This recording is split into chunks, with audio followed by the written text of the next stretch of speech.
The Curse of Led Zeppelin.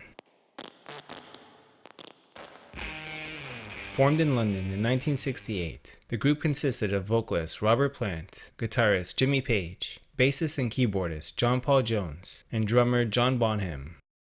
The band's heavy guitar-driven sound has led them to be cited as one of the originators of heavy metal. Most of the Curse talk is centered around the late 19th century magician Aleister Crowley. Much of his work was centered in England around the Golden Dawn Society. It was a secret society based loosely on Freemasonry, and like the Masons, had access to secret Egyptian knowledge. Suffice it to say, Crowley continued on an esoteric magical path that pushed the boundaries of understanding of the unseen further than anyone in the last 200 years. Bands started to get weird and fans got weirder as the 60s shifted into 1970. It was around this time that Jimmy Page began to have a large fixation with Aleister Crowley. In February 1970, Plant was nearly killed in a car crash, requiring some performances in a wheelchair.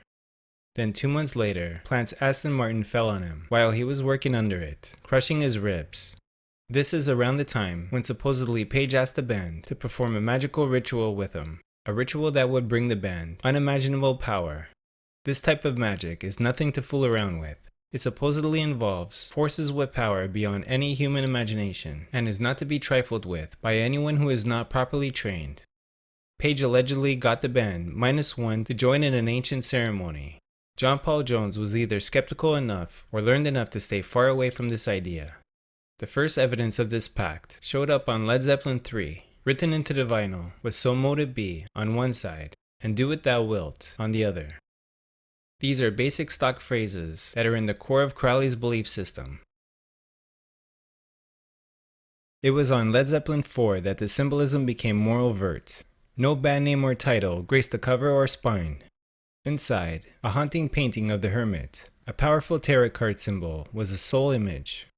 On the inner sleeve, more esoterica, 4 symbols boldly across the sleeve. From left to right, these represent Page, Jones, Bonham, and Plant.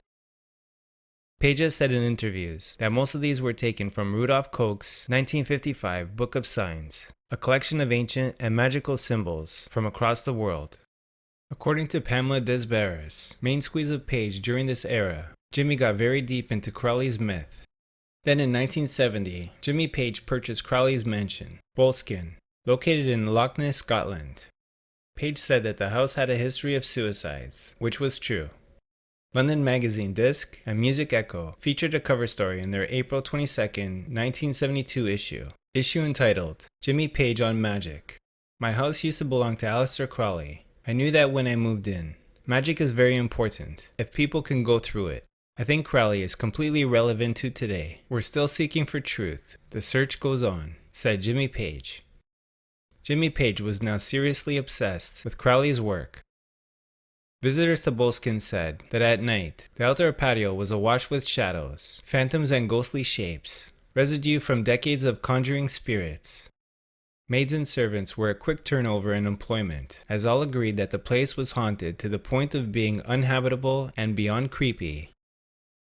Page sold the mansion in 1992 and had been wary of actually living there, leaving a caretaker in his stead, spending only 6 weeks living there out of the 22 years he owned it.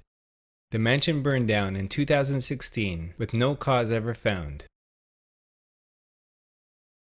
Kenneth Anger, a Crowley disciple and filmmaker of the film Lucifer Rising, moved into Boleskine with Jimmy Page.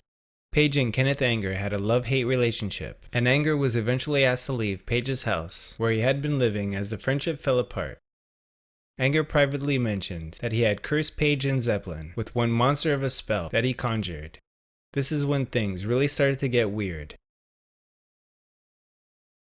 First, Robert Plant wasn't yet another horrific car crash, plunging off a cliff in Greece in 1975, nearly killing himself, his wife, and child Carrick.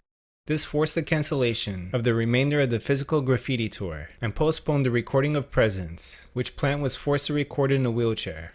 The makeup tour was then plagued by a plethora of highly negative events. A sudden case of laryngitis for Plant, after the band had shipped all of their equipment and instruments to the States, meant zero rehearsal was possible. Then Plant's son Carrick got sick. He passed away in 1977, and as the band arrived in New Orleans, they got the news. The tour was immediately cancelled. Robert Plant quit the band and music in response to Page and Jones not showing up to his son's funeral. Led Zeppelin truly seemed cursed. Page was nearly comatose on a daily basis from a crippling heroin addiction. Bonham's alcohol abuse raged out of control, and he became increasingly violent and unpredictable. In September 1980, John Bonham was sent home blisteringly drunk from a band rehearsal. He drank 40 shots or so of alcohol and died in his sleep. The band would also die on that same day. Only John Paul Jones, the only one not to sign the supposed pact, remained unscathed. When all is said and done, all of the above circumstances might be just a coincidence. Jimmy Page had said several times in interviews that he was using a system that worked when asked about Crowley. Clearly, occult practices were genuinely involved on some level. Kenneth Anger does seem to be the source of the Led Zeppelin curse, but personally, I am not so sure. Things started to backfire just as the band became the worldwide legends they had tried to magically invoke.